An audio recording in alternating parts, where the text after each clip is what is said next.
Welcome to StrokeOT. We are a Connecticut nonprofit organization of health professionals and volunteers dedicated to providing long-term support for stroke and brain injury survivors.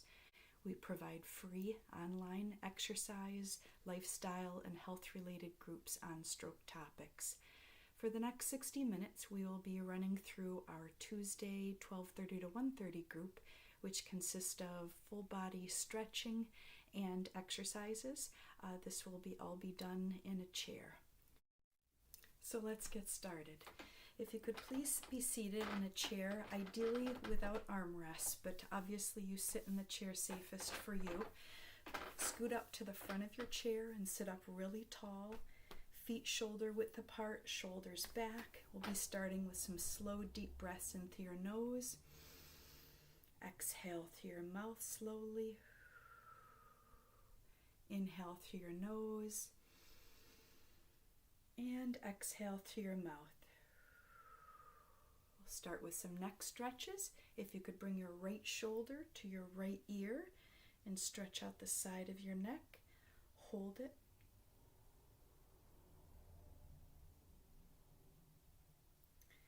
And then bringing your left shoulder down to left ear down to your left shoulder and stretch out the right side of your neck.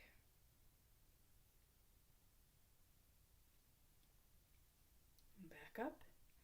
Next, if you can look over your right shoulder as far back as you can go, like you're looking at the wall behind you. And then rotate and look over your left shoulder as far back as you can go.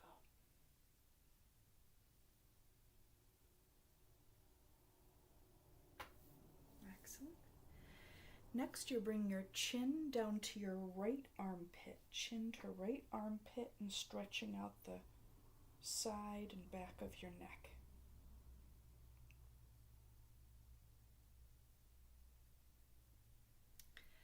And then chin to left armpit, stretching out the side back of your neck.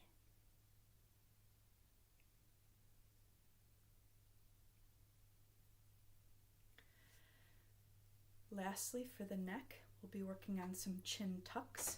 So you're just pulling your chin into your neck like you're trying to give yourself a double chin, and then jut your chin forward. So it would look like this. Pull it back in, jut your chin forward, and pull it back in, and ideally try to keep it there. Okay. Working our way down to the shoulder. So for purposes of instruction, my left side will be my affected side, which is my hemiparetic side after a stroke. You're going to reach up to what's called your upper trapezius muscle and do a nice deep massage of that muscle. It's always nice when someone does it for you.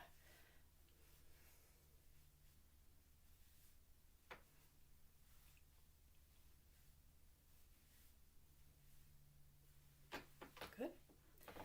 Next, we'll do a stretch of the pectoral tendon. So you're going to take your affected arm and hook it around the backrest and the back of your chair, or possibly the armrest next to your chair. And then you're going to rotate while you're doing a nice deep massage in that pectoral tendon. It may feel ropey, hard. We want to give it a nice deep massage.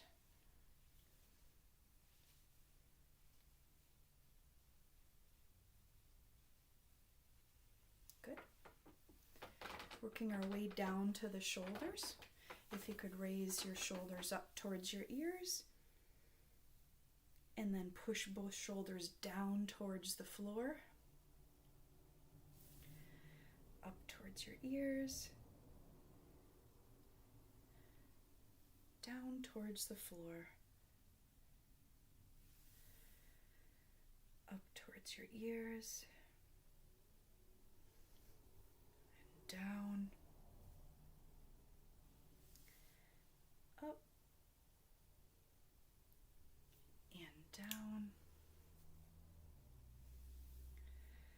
up,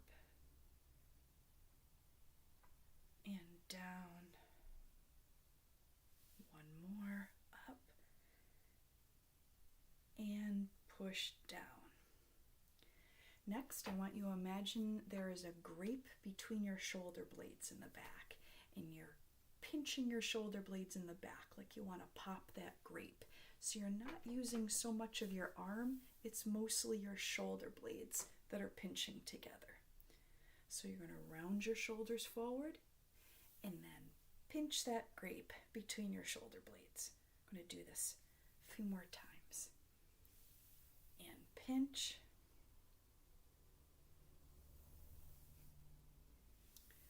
And pinch. And pinch.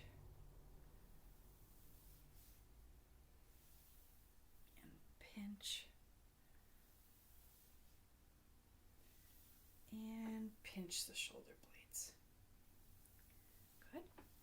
Next, you're going to make large circles with your shoulders going backwards. Okay? Big round circles going backwards and around, backwards.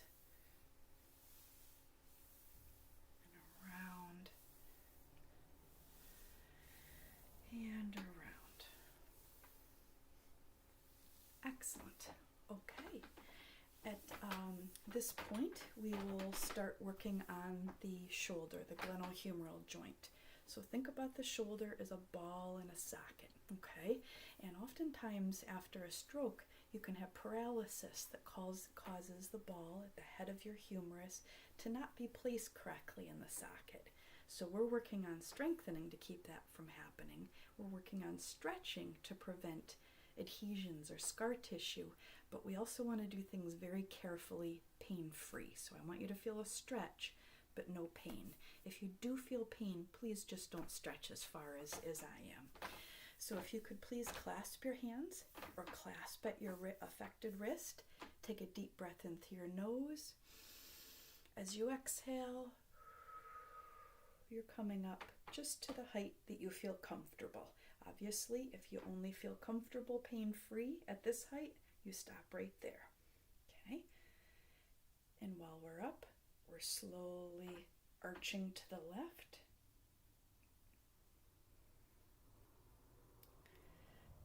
Arching to the right. Slowly breathing while you're doing it. Come halfway down. Rotate to the right. Look over your shoulder. And rotate to the left. Look over your shoulder. Okay. The next stretch is a rotator cuff stretch. So with this, if you could clasp your hands or clasp your wrist, taking a deep breath in through your nose.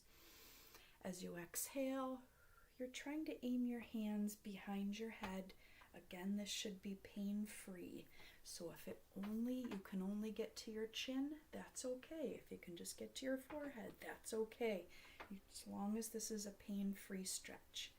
You're going to hold the position and then arch to the left. Slowly breathing. Arch to the right. Slowly breathing. Back up. Now rotate and look over your right shoulder, looking at the wall behind you. And then rotate and look over your left shoulder, looking at the wall behind you. Excellent. And bring your arms down. Okay. At this point, we'll be working on stretching the back of the shoulder blade. If you could cradle your affected arm and your unaffected arm like a baby. Raise that baby up to about chin height. And with your head facing forward, you're going to stretch your arms out in one direction. I'm stretching it out to the right. Hold that stretch. Again, you should feel a stretch, but no pain or pinching. If you do, lower it down some. Okay? And again, with your head facing forward, stretching in the opposite direction.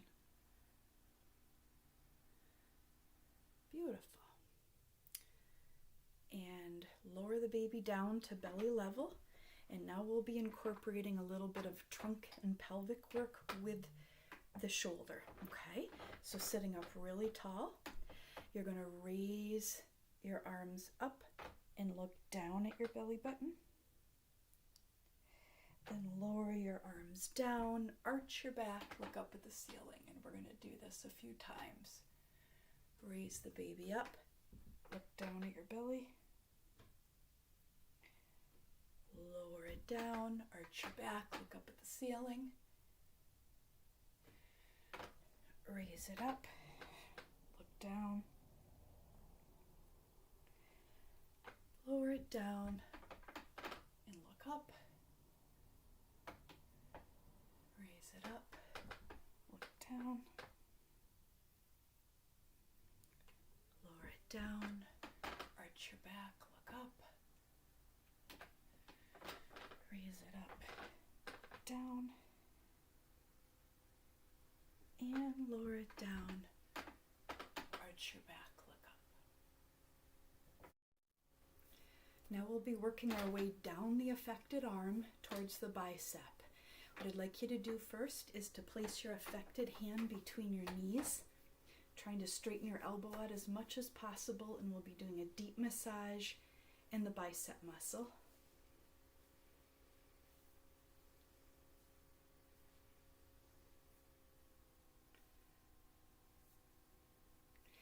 Next, if you could clasp your hands or clasp your affected wrist, and we'll be stretching out the bicep muscle.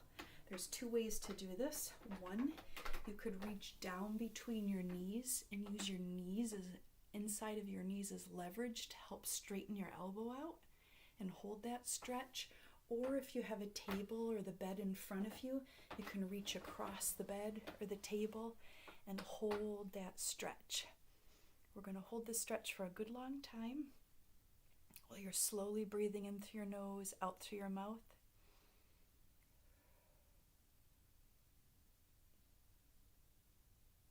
Excellent. And if your arms are in front of you on the bed or a table, next you'll be rotating your palm up of your affected arm. Palm up and hold that stretch.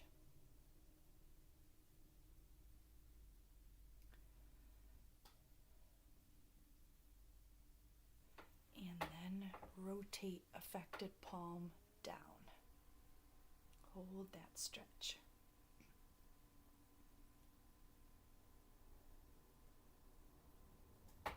If you do not have a table in front of you and you have just finished stretching between your knees, you can use your knee as leverage to rotate palm up and hold that stretch.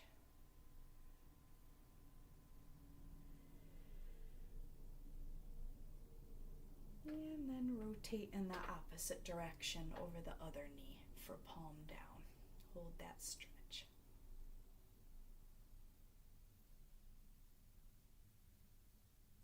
Okay, working our way down to the wrist now. You have 8 little carpal bones in your wrist, and sometimes with spasticity and as well as atrophy, it can cause those carpal bones to become compacted.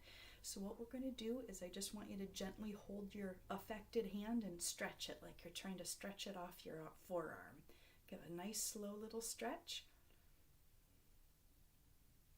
Okay. And then the next thing we'll do is working on wrist extension. A few ways to do this safely, obviously, is one, you could hold in the palm of your affected hand and stretch it back. Hold a stretch. Another way to do it is if you could straighten your elbow out and stretch straight forward.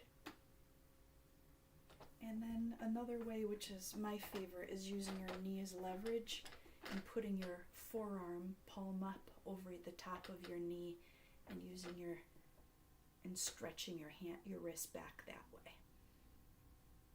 This tends to work fairly well for folks who have a little bit more spasticity in the muscles that flex their wrist and their fingers. Okay. After you hold that stretch, we'll be working our way down to the thumb. You have a big muscle at the base of your thumb called your thenar eminence. You're going to work on a deep massage of that muscle at the base of the thumb. Nice deep massage.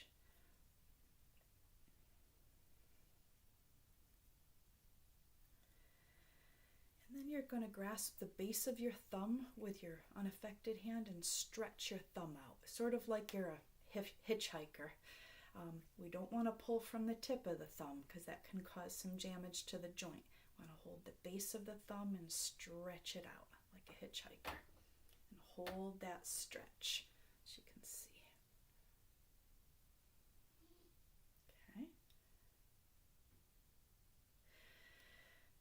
The next stretch we'll be doing is you're going to grasp each finger of your affected hand and just sort of do a gentle stretch. You're like trying to pull your fingers right off your hand. Okay. And your thumb.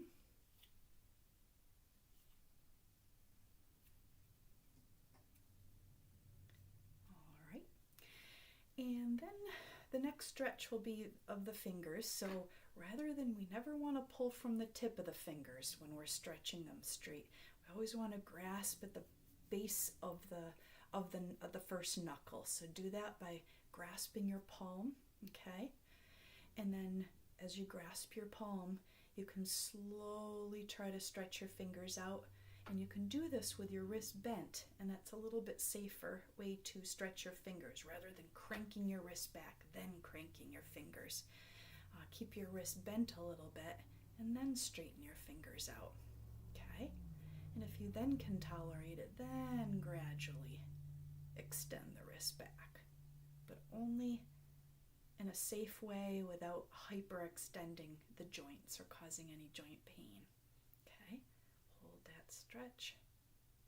Again, you could do it this way, you could do it this way, or you could do it over the back of your knee, okay? Just a few different ways to work on stretching out your fingers.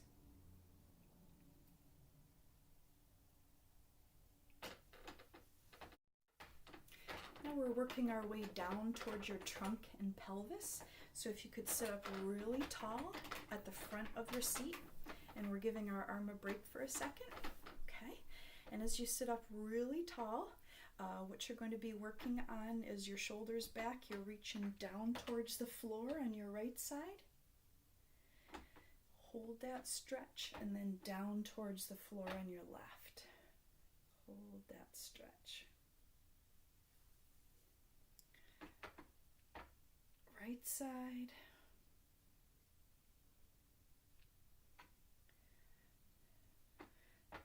Left side.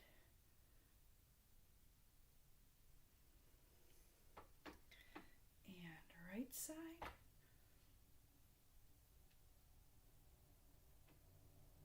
Good. Okay.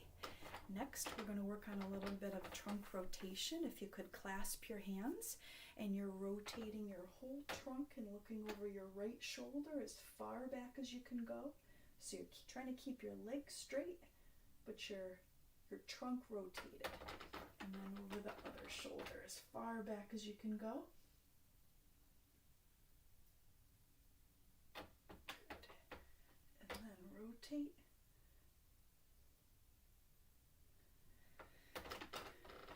And rotate. And one more. Rotate. And rotate. Very good. We're working our way down to your pelvis. Think about your pelvis as like a bowl, okay? And that bowl needs to be able to rock forward and back in order to go from sitting to standing, is to be able to do everything from toileting to walking, etc. So sit up right up at the front of your chair, okay? Feet shoulder width apart. And we're going to be working on pelvic tilts first, okay? So what I'd like you to do is you're going to rock your pelvis forward, stick your belly button out and chest out. So again, think of your pelvis as that bowl. You've rocked it forward, and now you've rocked it back, okay? We're going to do that a few times. Forward, back, forward,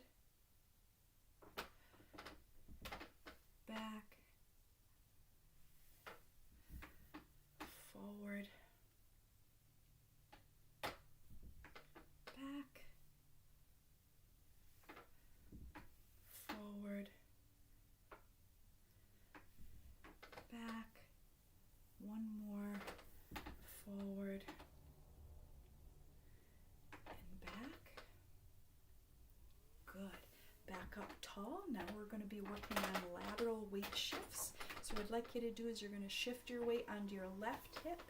Pick up your right hip like you want to stick a stack of $20 bills underneath this hip. Keep those stomach muscles in tight and hold that. Good.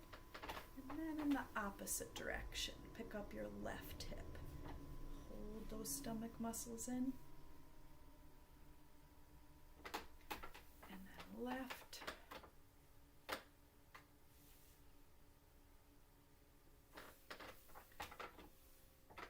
Right.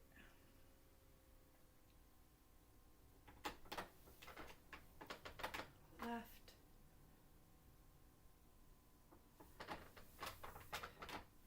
Right.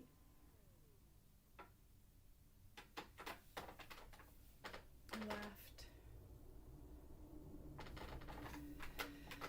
And right. Good. Okay. All right. Next, if you could please take your right leg and you're either going to cross it over your knee of your left leg, or if you prefer, you can cross it at the ankle. Okay? So cross at the knee or the ankle. All right. And now you're going to rotate and look over your right shoulder as far back as you can. Hold that stretch.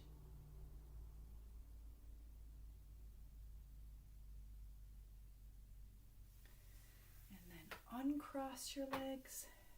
Now you'll cross your left leg over your right leg, left knee over right knee, or left ankle over right ankle. Okay? And you're going to look over your left shoulder as far back as you can go.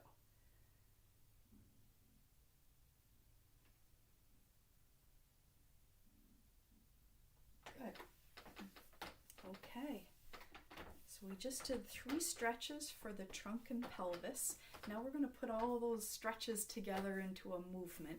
What I'd like you to do is just with your hands relaxed, I just want you to work on scooting slowly, one hip at a time to the back of your chair, and then one hip at a time to the front of your chair.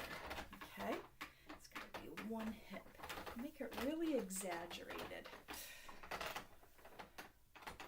I'm going to do this a few times to loosen up the hip and the pelvis.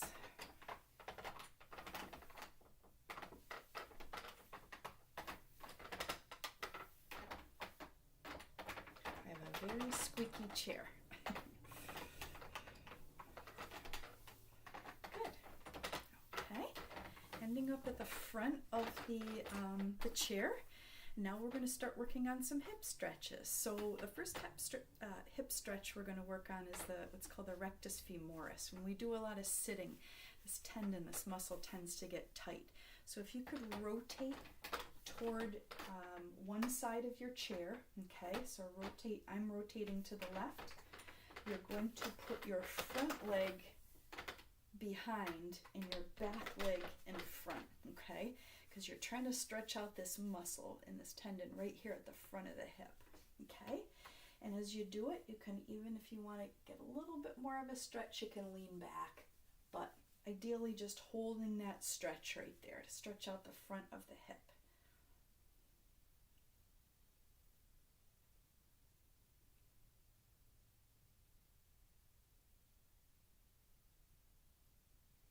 Good. Going to be going in the opposite direction. Again, now I'm facing to the right. My front leg is now going back, and my back leg is going in the front. This is why this is a little easier to do on a chair that doesn't have armrests. Again, stretching out the front of the left hip now. I can arch my back, or I could just sort of hang out and feel that stretch there.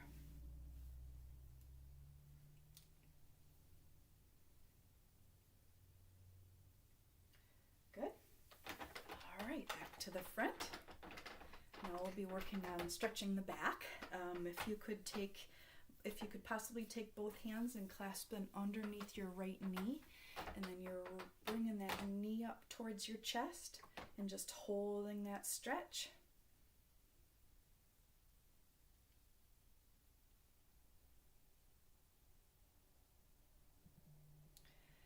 And then back down.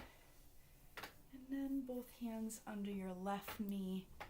Raise it up towards the knee towards your chest.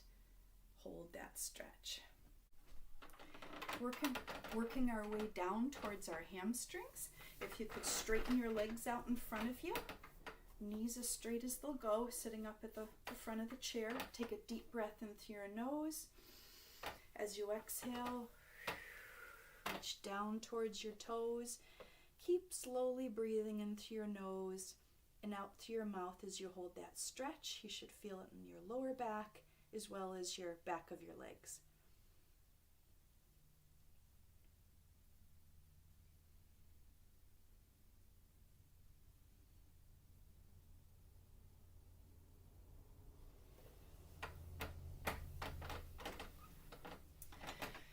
Now we're working our way down towards the ankles. If you have an AFO on your ankle, this will be awful difficult to do, but if you don't, you could either take it off or just skip your affected leg altogether. But first thing we're going to be working is pointing your toes down towards the floor. Hold that stretch and raise your toes up towards your nose. The floor.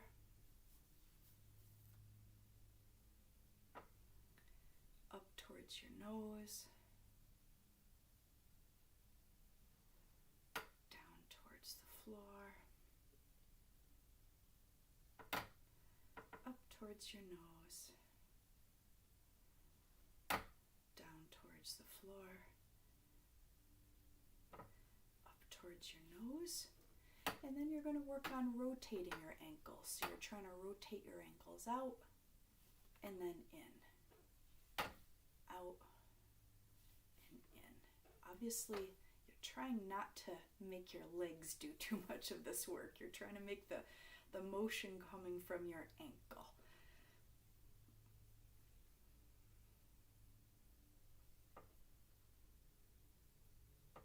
Out and in.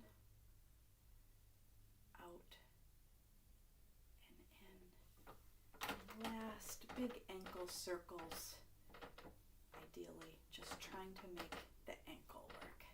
Again, as you can see with my left foot, if you have a brace or anything, a prosthesis, this will be challenging to do, but like I said, you can always take your brace off.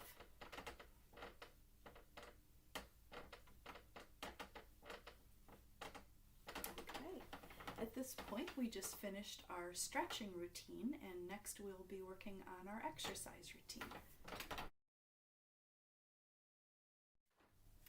At this point, we'll transition into our upper body exercise routine that StrokeOT offers on Tuesdays at 1 o'clock via Zoom in our virtual groups.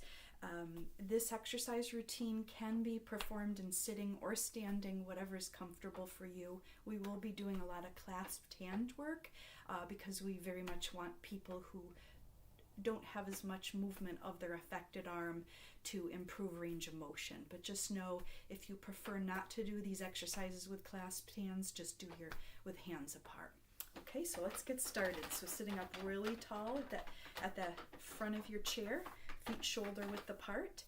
You're going to clasp your hands, and at first we're chopping wood 10 times. What I'd like you to do is raise that axe up over your head and then chop down between your feet. You're just raising it up really as high as you can go comfortably. Up, and down, up, down. Stretching as far as you can without pain. You want to feel stretched though.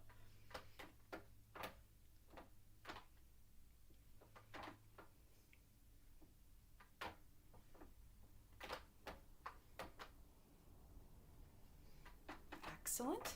Now we'll be chopping wood on a diagonal. Keep that axe in your hand. You're raising the axe up over your right shoulder, chopping down towards your left foot.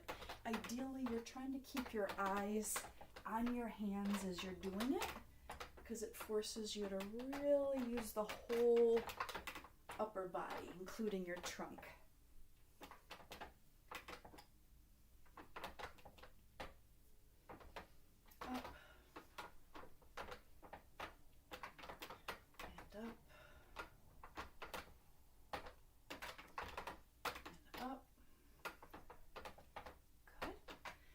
raise that axe now over your left shoulder, down towards your right foot.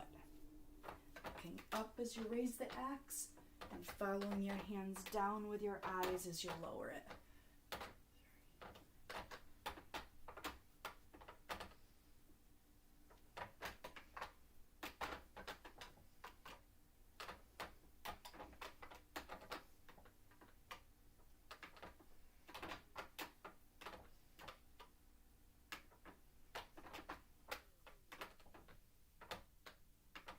Get your whole body going.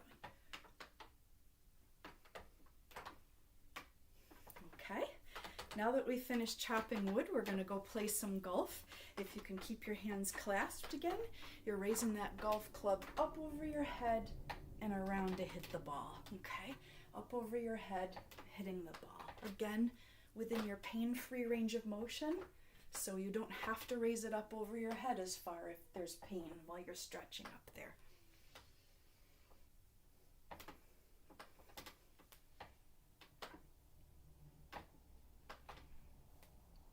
Up over your head, down.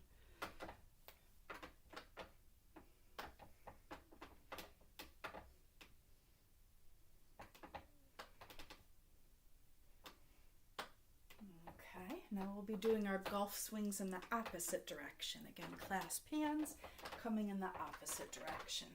Up overhead and down.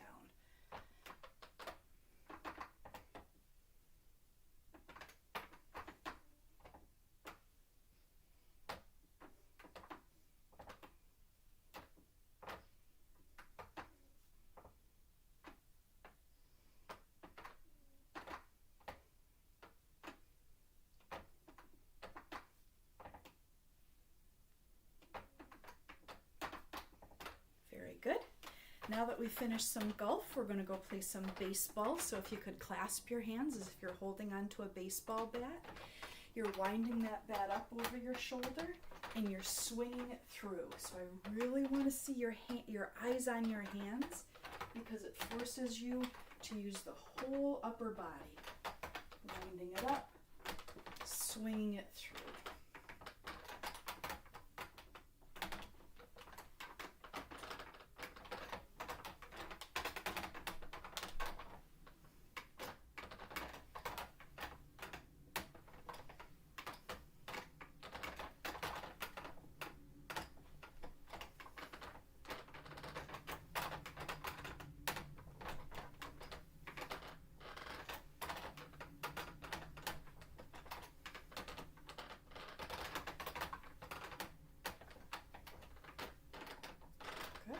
Now we're going in the opposite direction with those baseball swings.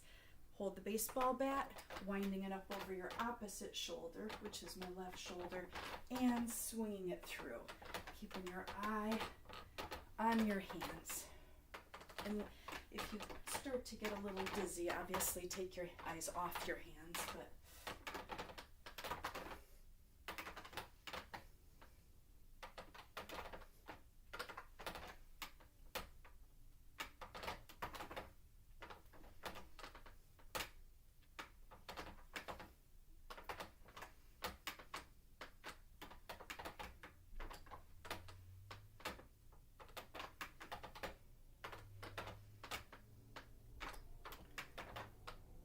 beautiful. Working our way towards a volleyball game. So if you could take your affected hand, you're going to clasp it and rotate your palm up. So that means you're supinating your forearm. You're going to reach down between your feet and then bump that imaginary volleyball. Again, you're only going as high as you can pain-free. Ideally with this volleyball bump, you're keeping your elbows. You really want to reach towards the sky with your elbows as straight as they will go.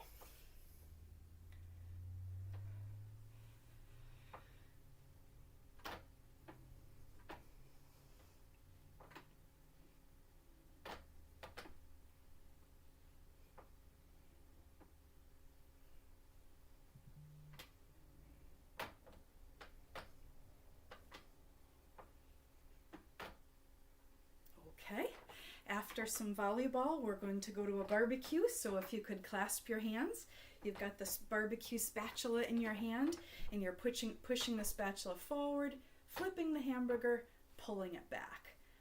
Forward, flip the burger, pull it back. Forward, flip the burger, pull it back.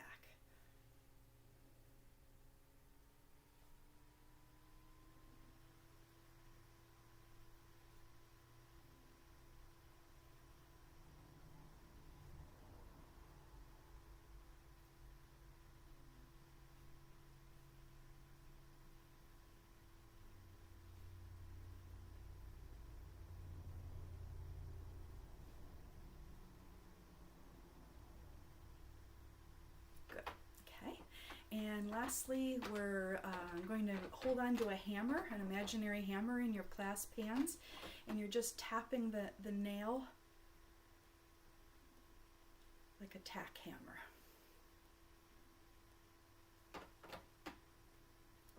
When you're tapping it, as you can see, your wrist is rotating up towards the thumb side and down towards the pinky side.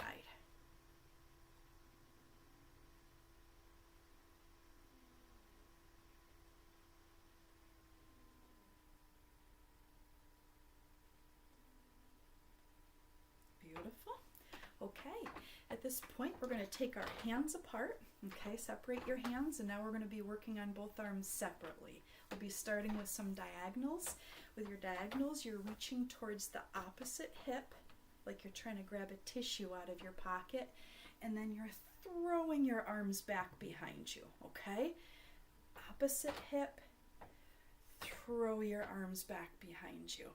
Now, if you don't have as much movement in your affected arm, that's okay. Even if you're just trying, even if there's just a little bit, that's still all you. And be proud of the fact that that's all you.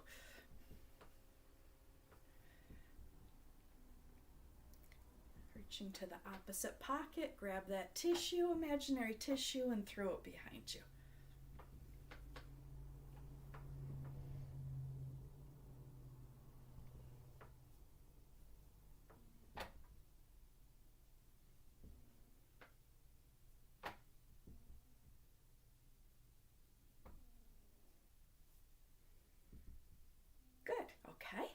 Now again, a diagonal, but with this direction, you're reaching to the opposite ear, like you're trying to grab your earlobe, and then you're throwing your earlobe behind you, okay?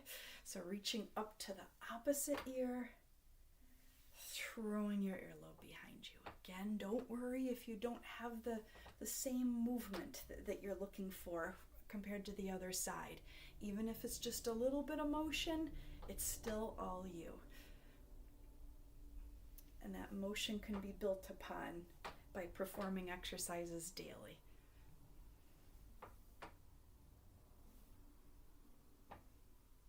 Reaching to the opposite ear and throwing your earlobes behind you.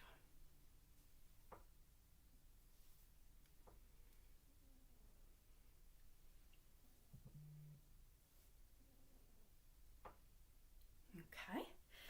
At this point, you're going to try to do the same motion with just the affected arm, okay? Just the affected. So just the affected arm is reaching to your opposite pocket and throwing your arm behind you. Now again, if you need a little bit of help with the other unaffected arm, that's okay. But ideally, just try to do as much as you can yourself, and it's okay if you just have partial motion. Again, that can be built upon, okay? If this is quite easy for you, you could make it a little harder by putting, say, a 1 pound or a 2 pound dumbbell in your hand.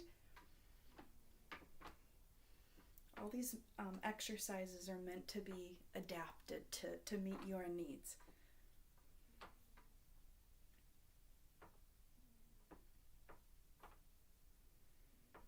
Good. Now you're reaching up with your affected arm only towards your opposite ear and throwing your earlobe behind you. Again, maybe a little bit of help from your unaffected arm, but try not to help too much. Even if it's just from here to there, that's okay.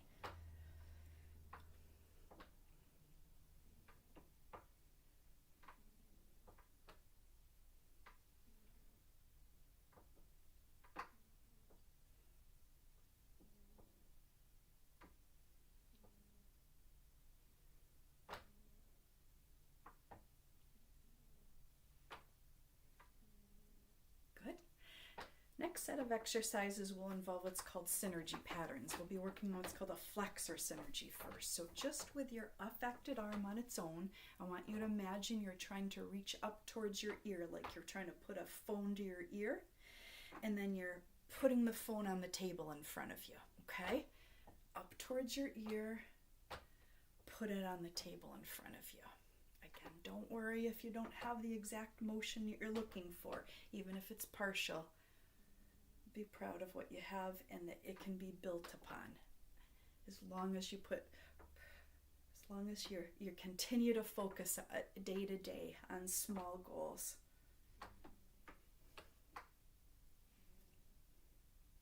Phone to ear, put it on the table in front of you. Obviously this motion could be going much slower than I'm showing it now, because sometimes it takes a little while for that message to go from the brain to the muscle to tell your arm what to do.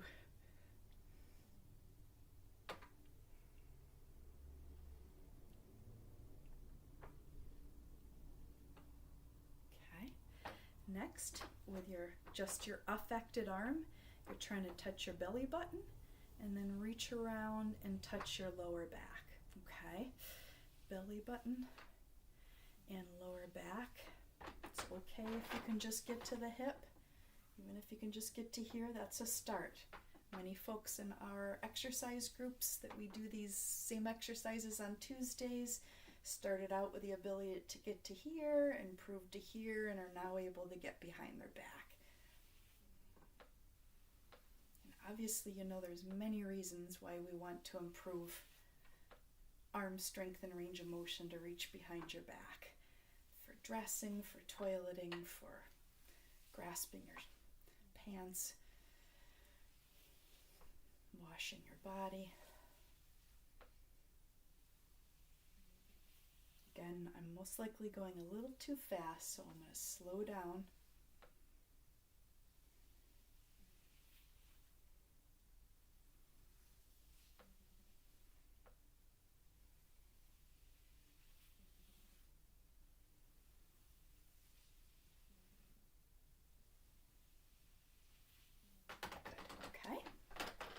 Now we're going to be working on isolating the biceps. That's the muscles that flex the elbow. Sometimes when we try to get our elbow to bend, our shoulder will come up too. That's kind of what they call compensatory strategy. So if we really want to just isolate just the bicep, I'd like you to try to hold your affected shoulder so it can't move.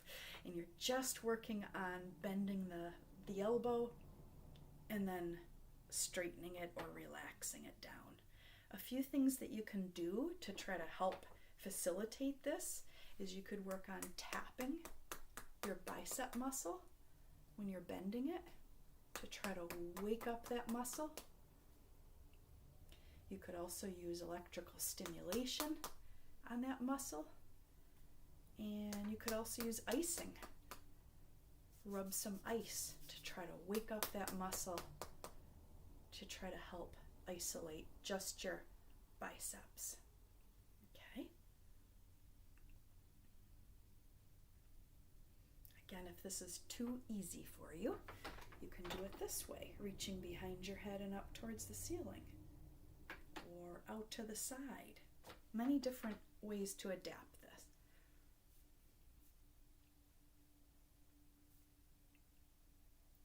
Okay. Working our way down to the forearm now. With this exercise, all you really need is a wooden spoon or a hammer, something that can be a visual cue for you. So you're going to place that spoon or the hammer in your affected hand. Now, if you want to do this two-handed, that's okay. Ideally, I would love for you to try to work on doing this one-handed, and you can use your knee as support. So what we're going to work on is supination pronation. So we're rotating that spoon so it's horizontal and your palm is up, and then rotating the spoon so it's horizontal with palm down. So many ways to adapt this. You could use a light spoon, you could use a heavy hammer, you could adapt your position so your elbow's not bent. You could do this with your elbow straight. the sky's the limit, but ideally what we're trying to focus on is strengthen your forearm muscles.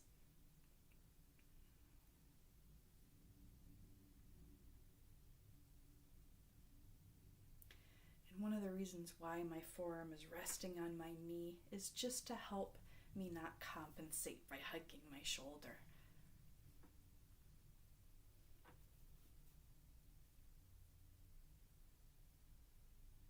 Okay, and then we can do small chops like you're holding a hammer and you are tapping a nail with a tack hammer.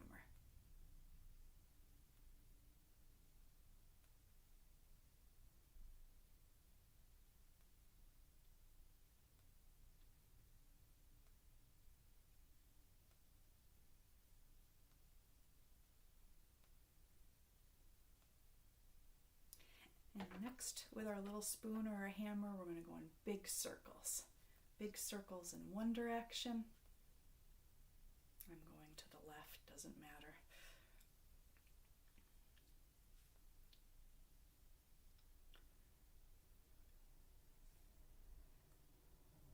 And then big circles in the opposite direction.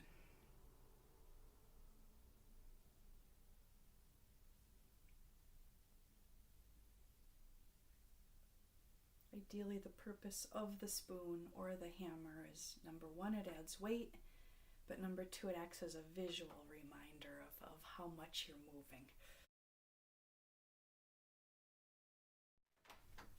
As we just finished working on some arm exercises, we're going to work our way down into trunk, pelvis, and leg exercises.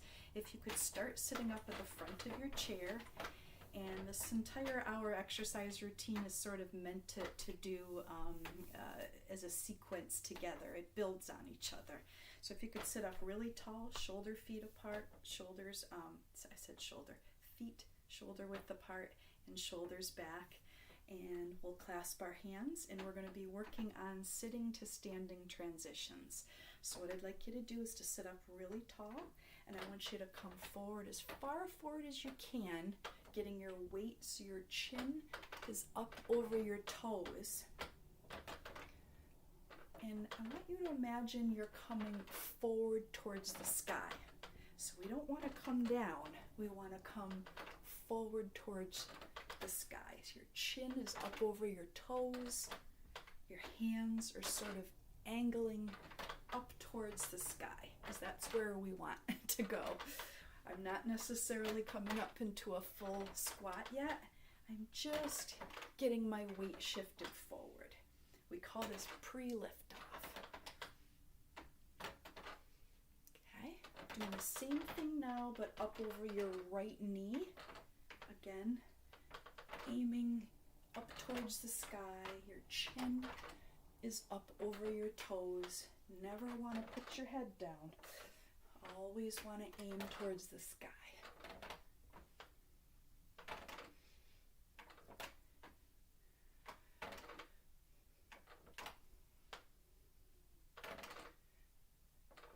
And doing the same, but now over the left leg. It's hard and it's sometimes scary to shift that weight forward up over your affected leg.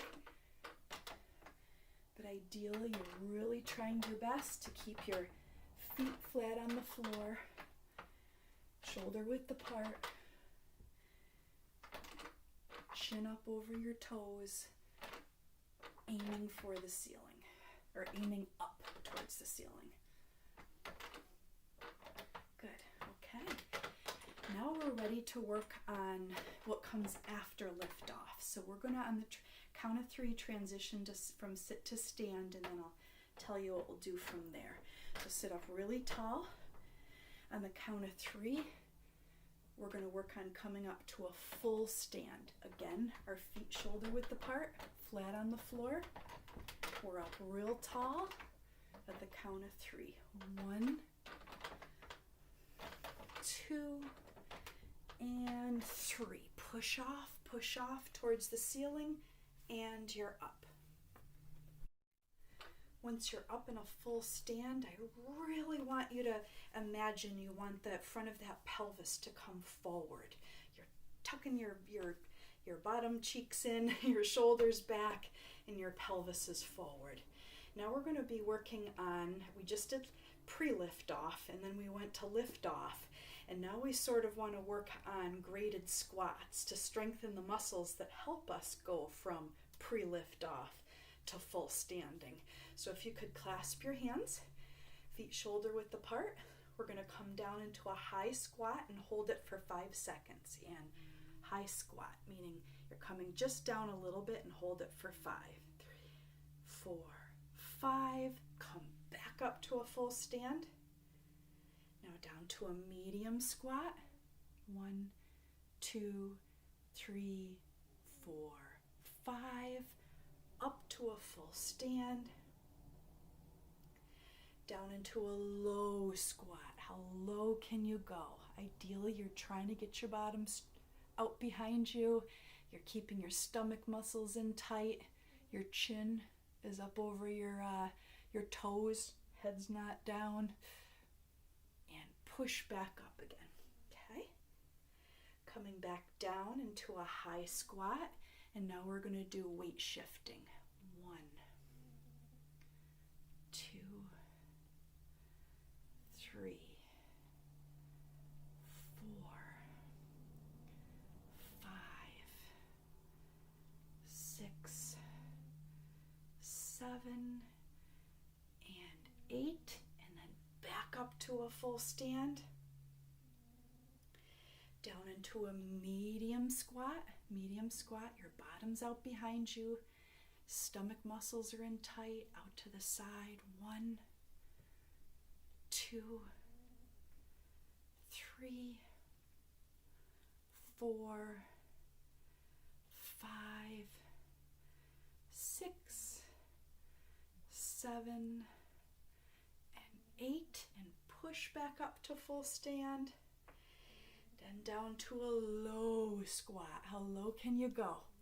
Okay, and then side to side, lateral weight shifts. 1, 2, 3. Feel that burn. 4, 5, 6, 7, and 8. And back up to a full stand. Okay, good. I neglected to mention if you have a chair nearby for support if you need it, or your cane or your walker, please do so. Okay? Now we're working on graded squats. So come down into a high squat, hold it for 5. Good. Medium squat. Low squat. Medium squat. Low squat. High squat. Doing great. Feel that burn. Medium squat. High squat. And come up to a full stand. Very nice. Okay. Now that we're up here, we'll be working on a little bit of weight-bearing exercises through the affected arm. So to do this, you will just need to have a table in front of you.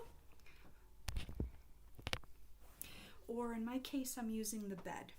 Weight-bearing is a good part of an exercise routine that helps to reduce spasticity and sends good messages up the joints to try to wake up the affected arm.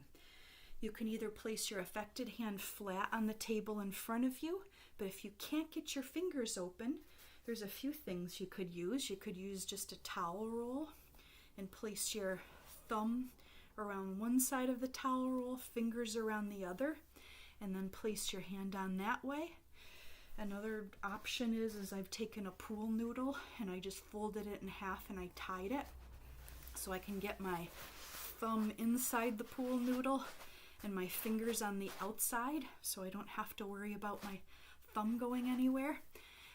Lots of different options, but And then you could also use a shelf liner, and if that helps to keep your hand flat. So whatever works for you. Okay, so I'll be starting with your hand flat on the bed or on the table in front of you, and ideally as straight as possible with your elbow, and you're working on rocking forward and rocking back. And I'm going to do that. Forward and back.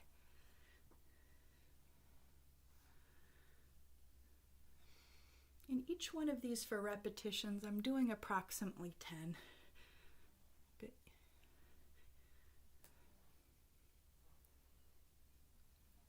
Good. And then I'm rocking side to side.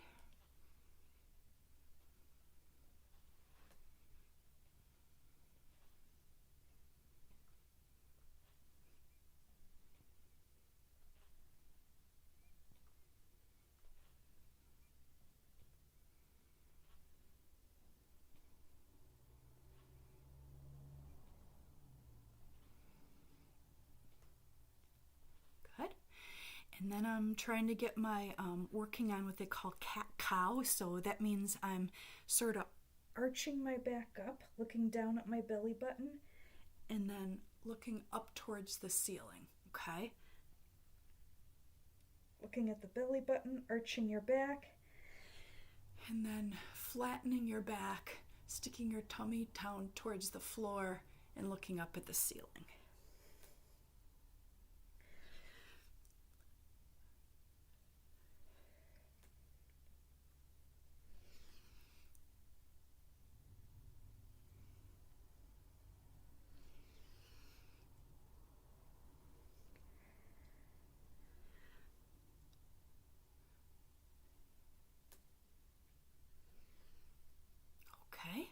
Next one is we're going to work on some side kicks. So kicking my left leg out to the side and then my right leg out to the side while I'm weight bearing through the table, through my hands through the table or the bed.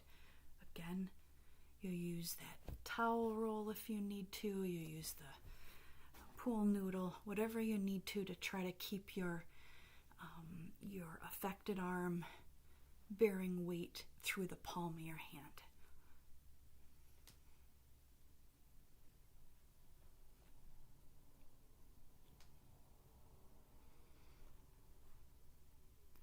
Good.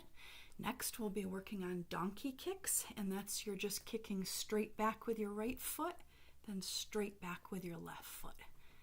Donkey kicks.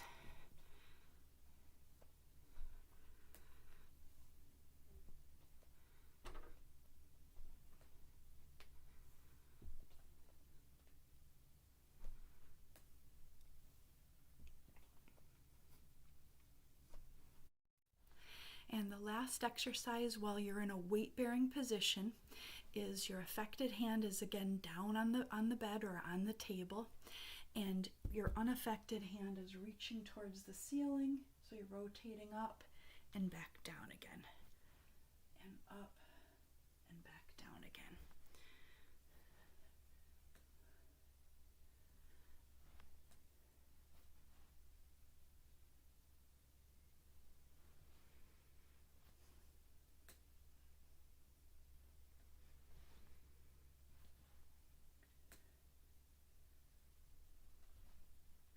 Excellent. Okay.